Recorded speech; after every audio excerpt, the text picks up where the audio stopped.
எரிபொருள் ஏற்றிய 2 கப்பல்கள் நாளையும் மறுநாளும் இலங்கைக்கு வருகை தரவுள்ளதாக பெட்ரோலிய கூட்டுத்தாபனம் அறிவித்துள்ளது. பெட்ரோலிய கூட்டுத்தாபன முகாமைத்துவ படைப்பாளர் மயூர நிதிக்குமார் அது தொடர்பான தகவலை ஊடகங்களுக்கு அறிவித்துள்ளார். அதன் பிரகாரம் ஆக்டேன் 95 ரக பெட்ரோல் 7000 தொன் மற்றும் ஆக்டேன் 92 பெட்ரோல் 29,000 தொன் ஆகியவற்றை ஏற்றிக்கொண்டு நாளைய தினம் எரிபொருள் தாங்கி கப்பல் ஒன்று கொழும்பு துறைமுகத்தை வந்தடைய உள்ளது. அதேபோன்று நாளை மறுதினம் 29,000 மெட்ரிக் தொன் டீசல் ஏற்றிக்கொண்டு வந்த எரிபொருள் தாங்கி கப்பல் ஒன்று கொழும்பு துறைமுகத்தை வந்தடைய உள்ளது. குறித்த கப்பல் சிங்கப்பூர் துறைமுகத்தில் இருந்து கொழும்பு துறைமுகத்தை வந்தடைய உள்ளது.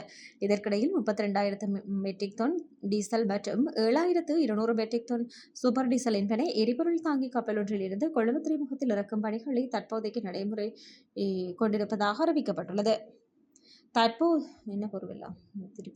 இதற்கிடையில் 32,000 மெட்ரிக் தொன் டீசல் மற்றும் 7,200 மெட்ரிக் தொன் சூப்பர் டீசல் என்பன எரிபொருள் தாங்கி கப்பல் ஒன்றிலிருந்து கொழும்பு துறைமுகத்தில் இறக்கும் பணிகள் தற்போதைக்கு நடைபெற்றுக் கொண்டிருப்பதாகவும் அறிவிக்கப்பட்டுள்ளது.